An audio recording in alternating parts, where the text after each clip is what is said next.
नमस्कार, मैं मनीष शर्मा, न्यूज 21 देख रहे हैं आप। खबर और राजस्थान बुलेटिन में आप सभी का स्वागत है। खबरों की शुरुआत करेंगे। खबर आ रही है मावली से। मावली थाना क्षेत्र के मंडप गांव में मंगलवार रात अज्ञात बदमाशों ने चोरी की एक बड़ी वारदात को अंजाम दिया। पीड़ित हीरालाल गायरी ने बताया कि रात को घर के समीप आग लगने की सूचना पर परिवार उसे बुझाने में व्यस्त हो गया। इसी का फायदा उठाकर बदमाशों ने कमरे के ताले तोड़े और नकदी व जेवरात से बड़ी पेटियां लेकर फरार हो गए। बदमाशों ने घर से करीब 100 मीटर दूर खेत में ले जाकर पेटियों को तोड़ा और वहां से 1 किलो चांदी, भारी मात्रा में सोने के आभूषण और 1 लाख रुपए नकदी ले उड़े।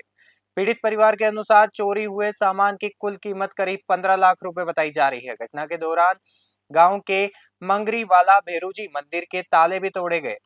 सूचना मिलने पर मावली पुलिस मौके पर पहुंची और जांच शुरू कर दी है। मावली से मनीष दादिज की रिपोर्ट देख रहे हैं आप। और पता था कि अभी आया 12-1 बजे टाइम मतलब 1:30 बजे ये होता और फाजू चोरी भी है। 20-22 लाख रुपया कैश है और रकमा ये सब लेन पड़ा गया। और मतलब 2-4 दिन 5 दिन में ये चीज़ रहती है ही हमारे गांव में। और पुलिस प्रशासन भी सुबह आई है, हमारी जांच करेंगी है। गांव में मंदिर भी ताला तोड़ लिया गया। हमारा बड़ा भाई साहब है और हमारी मदद करो और जो भी सके जो हमारी हेल्प करो वाली चीज़ में। उदयपुर से खबर आ रही है, जहां प्रधानमंत्री नरेंद्र मोदी की अपील का अनुसरण करते हुए उदयपुर जिला एवं सेशन न्यायाधीश ज्ञान प्रकाश गुप्ता ने आज अनूठी पहल की। जज अपने सरकारी आवास से पैदल चलकर न्यायालय पहुंचे। न्यायाधीश के पैदल कोर्ट जाने की सूचना मिलते ही MACT 1 के न्यायाधीश गणपत लाल बिश्नोई, ADJ जितेंद्र गोयल, मुख्य न्यायिक मजिस्ट्रेट मनीष जोशी, स्पेशल जज अजय मीणा, SCJM ममता मीणा और NI एक्ट न्यायालय की न्यायाधीश चैताली गोयल सहित कई न्यायिक अधिकारी उनके आवास पर पहुंचे। इसके बाद सभी न्यायिक अधिकारियों ने जिला एवं सेशन न्यायाधीश के साथ पैदल चलकर न्यायालय तक का सफर तय किया। उदयपुर से ब्यूरो रिपोर्ट। रायसिंह नगर से खबर आ रही है, जहां अमृत भारत स्टेशन योजना के तहत चल रहे निर्माण कार्यों के कारण रायसिंह नगर रेलवे स्टेशन पर पिछले 22 वर्षों से चल रही निःशुल्क जल सेवा बंद कर दी गई है।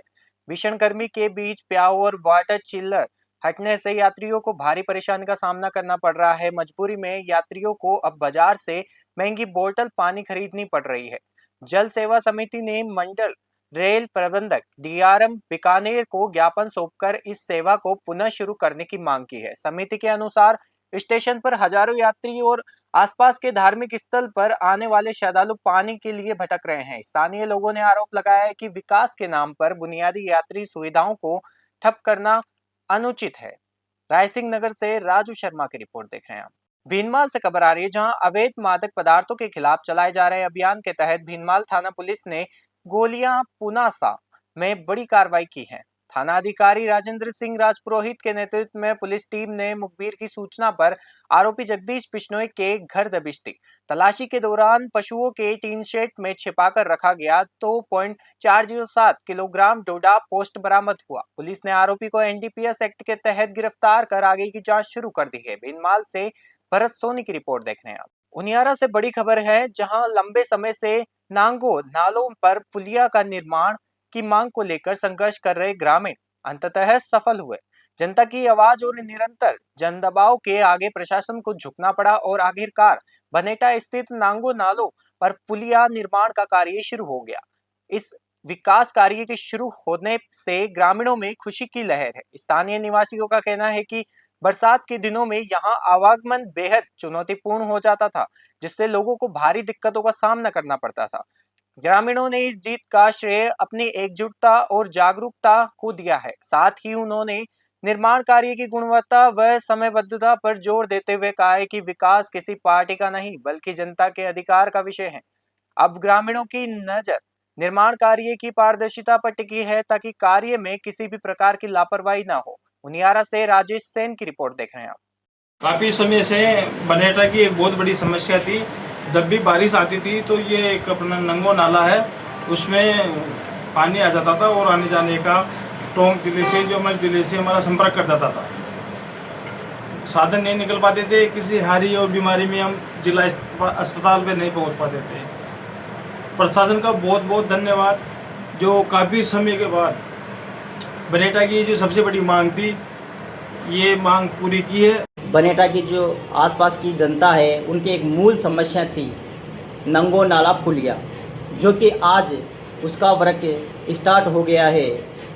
ये कार्य जनता की आवाज़ मजबूता से उठाने का ही परिणाम है। ये किसी राजनीतिक दल या जनप्रतिनिधि का नहीं है, बल्कि गांव की एकता और जागरूकता का ही परिणाम है। साथ ही साथ मैं ठेकेदार से भी यही करना चाहूँगा कि इस कार्य की गुणवत्ता। अलवर नगर निगम और यूआईटी के संयुक्त अतिक्रमण विरोधी अभियान के तहत दूसरे दिन भी शहर में पीला पंजा चला। प्रशासन ने रोड नंबर 2 पर मेव बोर्डिंग के बाहर वर्षों से किए गए अवैध कब्जों और टीन शेड की दुकानों को ध्वस्त कर दिखाया। कार्रवाई के दौरान नालों पर किए गए पक्के निर्माण और अस्थायी चबूतरों को भी हटाकर क्षेत्र को मुक्त कराया गया। नगर निगम निरीक्षक निशा लखानी ने बताया कि व्यापारियों को कई बार नोटिस जारी कर स्वयं अतिक्रमण हटाने का समय दिया गया था, लेकिन अनदेखी के कारण प्रशासन को यह सख्त कदम उठाना पड़ा। इस कार्रवाई से इलाके के व्यापारियों में हड़कंप मच गया है और कई लोग अपना सामान समेटते नजर आए।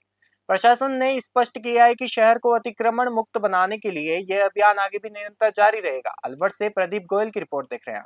बोली से खबर आ रही है। सवाई माधोपुर जिले के बोली क्षेत्र से बड़ी खबर सामने आ रही है, जहां प्रदेश की उप मुख्यमंत्री दिया कुमारी ने मित्रपुरा तहसील के घाटा नैनवाड़ी स्थित भगवान देवनारायण मंदिर में आयोजित 151 कुंडीय महायज्ञ में शिरकत की। महामंडलेश्वर बालकानंद महाराज के सानिध्य में डिप्टी सीएम दिया कुमारी ने वैदिक मंत्रोच्चारण के साथ मुख्य यज्ञ कुंड में पूजा अर्चना की। इसके बाद उन्होंने पहाड़ी स्थित मंदिर में भगवान देवनारायण की आरती कर आशीर्वाद प्राप्त किया। इस अवसर पर डोई मोड़ से निकली गई कलश यात्रा में शामिल होते हुए उप मुख्यमंत्री ने श्रद्धालुओं को संबोधित किया। डिप्टी सीएम दिया कुमारी ने कहा कि राज्य सरकार धर्म और संस्कृति से जुड़े आयोजनों के संरक्षण और विकास के लिए सदैव तत्पर है। उन्होंने कहा कि समाज में सकारात्मक ऊर्जा और एकता बनाए रखने के लिए इस प्रकार के धार्मिक कार्य और कार्यक्रम समय समय पर आयोजित होते रहने चाहिए। पौली से दीपक गिरी की खास रिपोर्ट देख रहे हैं। 51 कुंडीय महायज्ञ यहाँ पर आयोजन हुआ है, तो मुझे यहाँ आने का अवसर मिला। मैं महाराज जी का आभारी हूँ। सनातन को बनाने के लिए, जागरण के लिए ऐसे कार्यक्रम बहुत अच्छा रहता है। सभी का जुड़ाव देखिए आप, इतनी बड़ी संख्या में सब। सलुम्बर जिला कलेक्टर मोहम्मद जुनैद पीपी के निर्देशानुसार यातायात शाखा और परिवहन विभाग ने मोटर वाहन अधिनियम के तहत विशेष चेकिंग अभियान चलाया। खेराड़ टोल नाका और गणेश घाटी आरटीओ सर्किल पर की गई इस संयुक्त कार्रवाई में 28 वाहनों के चालान काटे गए, जिनमें बिना फिटनेस संचालित 2 वाहनों को सीज कर दिया गया। साथ ही एक चालक का लाइसेंस निलंबित करने की प्रक्रिया भी शुरू की गई। अभियान के दौरान बिना हेलमेट, बिना सीट बेल्ट, मोबाइल का उपयोग, wrong side driving, no parking और ओवरलोडिंग जैसे नियमों के उल्लंघन पर कार्रवाई की गई। इसके अतिरिक्त बसों में अग्निशमन किट और इमरजेंसी एग्जिट जैसी सुविधा और सुरक्षा व्यवस्था की जांच की गई तथा चालकों की शराब सेवन की भी जांच की गई है। ये कार्रवाई आरटीओ अधिकारी विपिन माहेश्वरी, हितेश कटारा और यातायात अधिकारी देवी दयाल सिंह के नेतृत्व में संपन्न हुई। सलुम्बर से ब्यूरो रिपोर्ट। धौलपुर जिला पुलिस अधीक्षक विकास सांगवान के निर्देशन में जिले में प्रतिबंधित चंबल बजरी के अवैध खनन और परिवहन को रोकने के लिए एक विशेष अभियान चलाया गया। अतिरिक्त पुलिस अधीक्षक वैभव शर्मा और बाड़ी एडीएफ एएसपी श्रवण झोरड़ के सुपरविजन में सरमथुरा से राजाखेड़ा तक चंबल क्षेत्र के प्रमुख घाटों पर पुलिस द्वारा सघन गश्त और चेकिंग की जा रही है। अभियान को पूरी तरह प्रभावी बनाने के लिए इस बार संवेदनशील इलाकों की ड्रोन कैमरे से भी मॉनिटरिंग की जा रही है। पुलिस प्रशासन ने चेतावनी दी है कि इस अवैध कारोबार में लिप्त लोगों के खिलाफ सख्त कानूनी कार्रवाई अमल में लाई जाएगी। इसके साथ ही आमजन से अपील की गई है कि वे ऐसी अवैध गतिविधियों की सूचना तुरंत पुलिस को दे। सूचना देने वाले की पहचान पूरी तरह गोपनीय रखी जाएगी। धौलपुर से संजय कसाना की रिपोर्ट देख रहे हैं। राजधानी जयपुर के स्वास्थ्य विभाग में कार्यरत वरिष्ठ नर्सिंग अधिकारी सुगर सिंह और उनकी टीम ने हिमाचल प्रदेश की 42-20 मीटर 13,900 फीट ऊंची पातालसू चोटी पर सफलतापूर्वक तिरंगा फहराकर राजस्थान का नाम रोशन किया है। गौरतलब है कि पातालसू चोटी, जिसे पटलसू पीक भी कहा जाता है, भारत के हिमाचल प्रदेश में मनाली के पास स्थित एक बेहद खूबसूरत और ट्रेकिंग के लिए लोकप्रिय चोटी है। सवाई मानसिंह चिकित्सालय महाविद्यालय से संबंध पंडित दीनदयाल उपाध्याय चिकित्सालय गणगौरी बाजार में तैनात सुगर सिंह को बचपन से ही पर्वतारोहण का शौक था। यह साहसिक अभियान 18 मई 2026 को प्रातः 6 बजे शुरू हुआ था। कठिन रास्तों, खड़ी चढ़ाइयों और बर्फबारी का सामना करते हुए टीम दोपहर 2 बजे चोटी के शीर्ष पर पहुंची।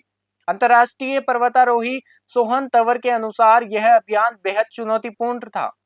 जयपुर से एहसान खान की खास रिपोर्ट देख रहे हैं। धौलपुर से खबर आ रही है, जहां एसपी विकास सांगवान के निर्देशन में धौलपुर पुलिस ने महिला अत्याचार और पोक्सो एक्ट के तहत झूठे मुकदमे दर्ज कराने वाले लोगों के खिलाफ कड़ा रुख अपनाया है। अब ऐसे मामलों में केवल एफआईआर लगाकर फाइल बंद नहीं की जाएगी, बल्कि झूठी शिकायत करने वाले फरियादी के खिलाफ भी न्यायालय में सख्त कानून कार्रवाई अमल में लाई जाएगी। एसपी विकास सांगवान ने आंकड़ों का हवाला देते हुए बताया कि 1 जनवरी 2026 से 30 अप्रैल 2026 तक जिले में महिला अत्याचार के कुल 249 मामले दर्ज किए गए, जिनमें से अनुसंधान के दौरान 86 मामले पूरी तरह झूठे पाए गए। अब ऐसे शिकायतकर्ताओं के विरुद्ध भारतीय न्याय संहिता बीएनएस की संबंधित धाराओं के तहत मुकदमा चलाया जाएगा। प्रशासन ने स्पष्ट किया है कि आधुनिक तकनीक और निष्पक्ष जांच के जरिए वास्तविक पीड़ितों को न्याय दिलाया जा रहा है। धौलपुर से संजय कसाना की रिपोर्ट देख रहे हैं। हमारा राजस्थान बुलेटिन में फिलहाल के लिए इतना ही। देखते रहिए न्यूज़ 21। नमस्कार।